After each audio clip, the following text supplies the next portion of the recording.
Hey guys, welcome back. Happy holidays. This is a continuation of my previous video discussing Zelda's depression in Breath of the Wild. If you haven't seen it already, I suggest you watch it first. Before I get into that, let me just remind you to reach out to anybody you haven't seen during the holidays. People get depressed during this time of year, and checking in on them is as simple as a phone call or online message. In this video, I will be looking at what happened after Breath of the Wild and how Zelda's depression got worse. I'll be upfront. To me, Zelda reads as suicidal.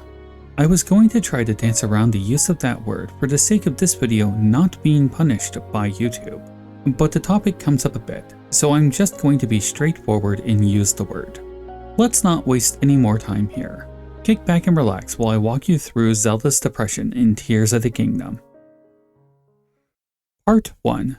Between Games. You would think that with Hyrule saved, the malice gone, and the machines deactivated, that things would be looking up for the princess. I assure you, while the general environment has improved, the state of her mind has not. Remember that the first thing she wanted to do after the calamity was dealt with was go to Zora's domain and apologize to King Dorephan. Miva's father. I believe he would like to hear more about her.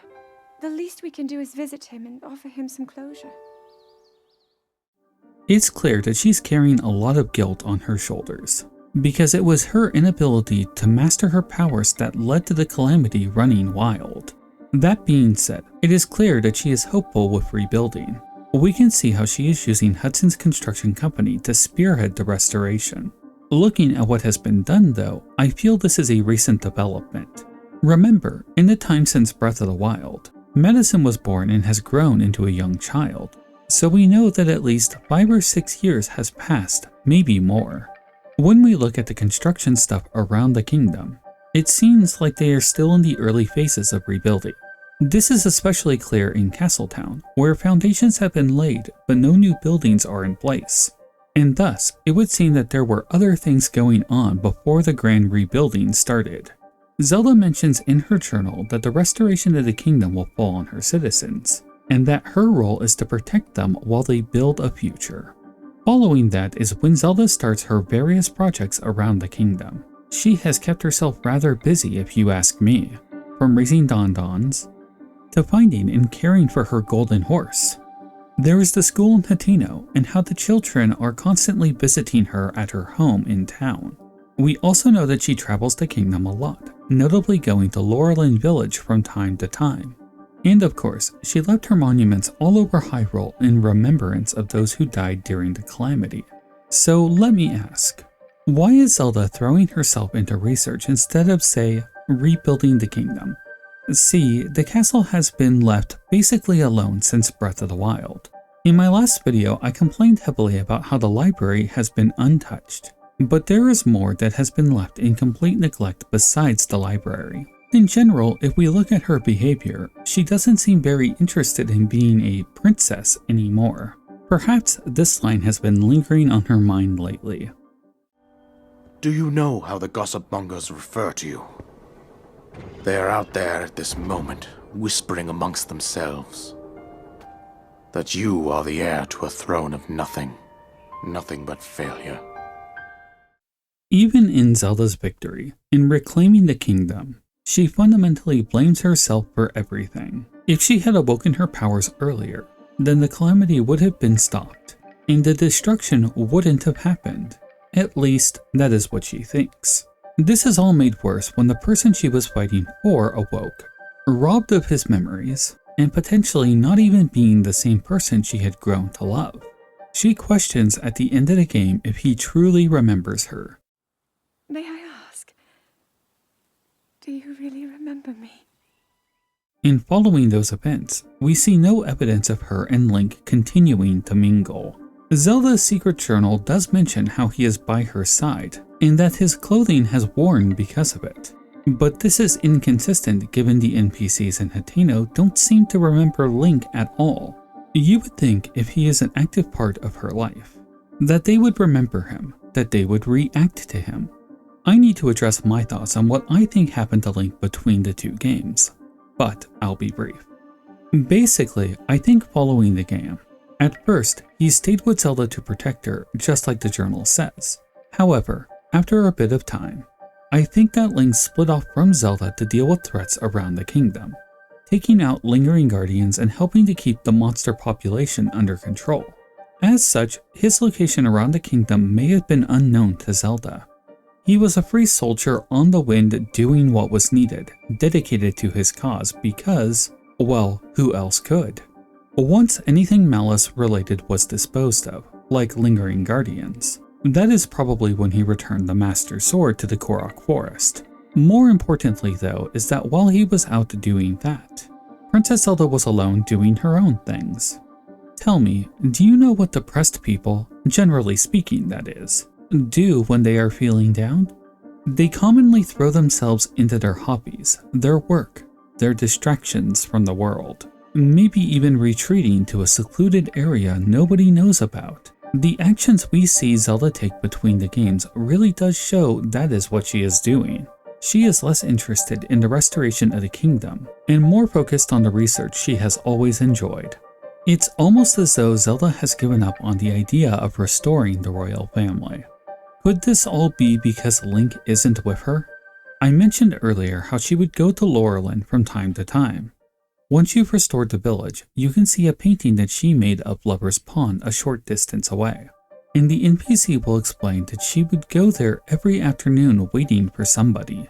It is my belief that she hoped, by some chance, that Link would be passing through and would appear there. I absolutely believe that Zelda is depressed at this point in her life. It gets worse though, for as the miasma would start to seep up from the land, causing people to get sick, she would realize that her destiny as a princess was far from over. I like to think that Link came to her with the news himself, that he had discovered a way under the castle and that they needed to investigate it. In that moment, the joy of being reunited with him and yet having to face the biggest fear of her past, a place that was forbidden from entry, I think that she feared she wouldn't be coming back. Before I move on, are you enjoying the video? If so, a like and subscribe would really help out. Please help me show the algorithm that topics like this are important. Sharing this video with your friends will help spread it around. Now, back to the video. Part 2. Confronting the Past. Karen is a young girl who lives in Hateno Village. She is the daughter of the mayor and goes to school every day. Afterwards, she will rush to Zelda's home to see if the princess has returned from her journey. The first time Link speaks to her in the game, she says the following. Right around the time of the upheaval, Miss Zelda stopped coming home. She always used to say, "See you later," when she left the village, but not that time. I believe that when Zelda left for her journey, she didn't think she would be coming back. This says a lot about her fears of confronting the ghost of the royal family and what was lurking in the Forgotten Foundation. When they finally got down there and learned about the past, it was then that they finally confronted the source of the sickness that had been spreading over the kingdom. In the sealing chamber, they found the corpse of Ganondorf. Zelda mentioned to Link on the way to the mural room that this area was forbidden, never talked about in the family. Zelda's imprisonment within the Calamity surely would have given her an idea of where it came from, that they were traveling to the source of that monster. It really does boggle the mind why the developers didn't include more dialogue about the connections to the Calamity and what they might find down there. I'm not here to rant about poor storytelling though. I'm here to speculate about the state of Princess Zelda's mind. She was afraid of what they might find, and for good reason, because the weapon needed to fight it was missing. Tell me, dear viewers, when they find this corpse, and it starts moving, cracking its neck and trying to kill them, why doesn't Zelda hold up her glowing Triforce hand and blow it to smithereens?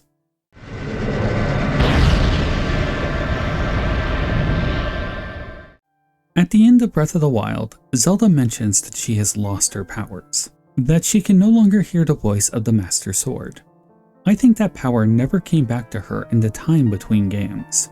I think the reason she feared coming down here, to the point where she neglected to say she would be coming back, is that she would expect to encounter something terrible, and that she would fail to defeat it. I'll be frank, In going under the castle with Link, she expected that they were going to die. Part 3. What is suicide? This is when the video gets even darker. I have to talk about this topic because it's often where depression leads. Engaging in self-destructive behavior is the obvious go-to. However, it exists on a scale of activities. For example, taking on a challenge you are unable to overcome, and that the consequences are death, could be described as suicidal. Suicidal behavior generally falls into one of three camps: foolish, selfish, or altruistic. A foolish suicide is merely the act of engaging in an activity expecting to win when you clearly cannot. A man trying to fight a tiger with his bare hands would be an example of this. Altruistic suicide is far more accepted. That is the typical example of self-sacrifice, be it a soldier who throws himself on a grenade to save his buddies, or a maiden giving up her life to appease a horrible monster or even the needs of her people. Then there is the selfish version, when a person engages in the act specifically to avoid consequences for their behavior. There is obviously more to the topic than I'm going into here, but these three definitions work well for my discussion, and they conveniently relate to the three virtues we see in the series. With them on the table, let's take a look at what Zelda is doing. She is taking Link into the deepest parts of the castle she knows is forbidden, with the belief that they are going to be facing some unimaginable evil that may very well be the source of the calamity. She lacks her sealing powers, which is evident by her not even trying to use them when confronting a very real threat. And when the Master Sword lights up, revealing that there is a very real threat ahead, she continues to push on. I would say that this falls between foolish and selfish. I'll explain. Zelda may think that they can overcome the problem. She may think that her powers would kick in right when they needed to. And she may even think that Link is more than capable of handling whatever is down here. She has no idea how powerful the threat is, and maybe even thinks that it is weak and able to be taken out easily. However, again, if we review her behavior leading up to this and her comment to Karen back in Hateno, I think she knew that this was something beyond their ability to handle. If Zelda was expecting to die, and she brought Link along with her, then she too may be expecting him to die with her. Now do you see where I am going with this? When Zelda confronted the calamity, she wasn't sure she could win, but at least she thought she had a chance. She knew if she failed, Link would have to pick up the pieces, and so that stand against the calamity was truly altruistic. The situation in the present is different. She doesn't think they can handle what is down here. The readings I get off of her would be, at best, a foolish belief that they could handle whatever they find. At worst, an expectation that they are going to at least stop whatever is brewing, but at the cost of their lives. Maybe she was tired of chasing Link and living in the shadow of a broken kingdom, with every rumor from those people from long ago having come true. If this is the case, then this moment should have been her darkest hour, the point when she falls off this ledge to her death. But fate is fickle, and nobody can predict what will happen next. Part 4. Adrift in Time. Raru's secret stone enhanced her time powers, and in that brief moment with adrenaline rushing through her, her flight reflex kicked in, and she was flown to the past. It isn't exactly clear how or why this happened, perhaps because she was thinking of those murals she viewed a short time earlier. In the past, she finds things she never expected, a mystery to solve, a world to explore, and a family she didn't realize she had. Raru and Sonia basically become surrogate parents to her. Through them, she has the guidance and encouragement her real father never gave her. Sonia would take up the role of a teacher, not teaching her how to use those sacred powers, but her innate time powers, enhanced by the secret stone. Minoru's wealth of knowledge could no doubt stimulate and satisfy Zelda's urge to learn. In a situation where Zelda expected to die, she was then delivered to a place that gave her everything she wanted, everything except for one. Her motives in the past were about returning to him, returning to his side, to be with Link. I'll gloss over the details of the past, they're not very important. Ganondorf falsely pledges himself, Zelda is rightfully suspicious of him, She plays along with Sonia, thinking that they can outsmart him and expose his scheme, an act that backfires with Sonia's death. As Sonia dies, the Demon King is born. The war starts, Rauru recruits his sages, and Zelda steps up as the new Sage of Time. It is here that we see the next act of potential foolish suicide, because at this point Zelda has put things together. She knows that the man under the castle was Ganondorf, that she is playing out the past of what led to his sealing, and she believes that they are going to fail to stop him. When I witnessed what the secret stone did to Ganondorf, at that moment, I knew for sure. What we found underground, that was him. He was still alive, still powerful. He continues to live on, all the way until my time. In tomorrow's battle, we won't be able to defeat him. No matter how strong we think we are, he'll survive. Rauru's words convince her to go along with it, and that even if they fail, Link will be there in the future to fight him. She accepts this as fate, that this is her fate. So now I ask, is her going along to face the Demon King in a fight she thinks they won't win suicidal?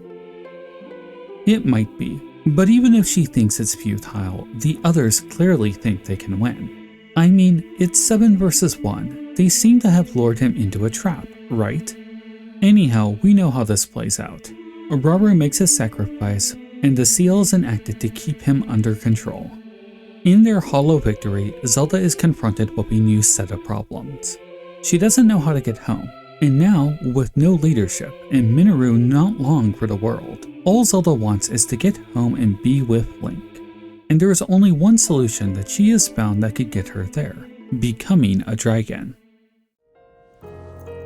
I can think of one way. You mean? Yes, I can do it. I have to. I've told you. That act is forbidden, for a very good reason. It would mean throwing yourself away. Oh, Minoru! Let's address an issue here. Zelda is considering becoming a dragon, losing herself with no way of turning back. This is kid-friendly suicide. This is dumbing it down while trying to keep the implications the same. Zelda is considering the act, considering giving in to her despair and ending it all. At least in some way, she could be reunited with Link, right? In a past video, I played with the idea that this choice is what originally happened, and that it created a situation where the Great Sky Island ultimately served as a memorial to the Zonai. I plan to revisit this later, so for now, I'll focus on the ray of light that keeps us from this bad ending. The Master Sword appearing and giving Zelda a new purpose. Part 5. A Ray of Hope. When contemplating giving in to despair, she senses the power of time nearby. Investigating it, she finds the damaged Master Sword, speaking to her, hurt and in need of repair. This is what tells her that Link survived the encounter with Ganondorf, and that she now has a new purpose, to help him. She wouldn't fully realize what she needed to do to get the Master Sword back to him until talking with Minoru. The moment I had the sword, I knew what to do. I knew this was why I came to this era.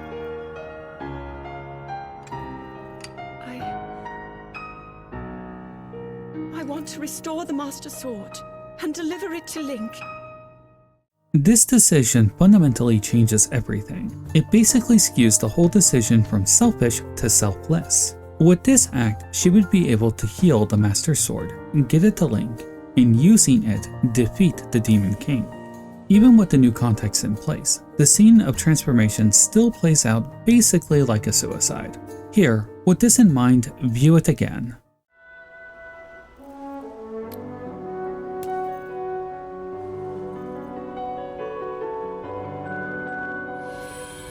To become an immortal dragon is to lose oneself.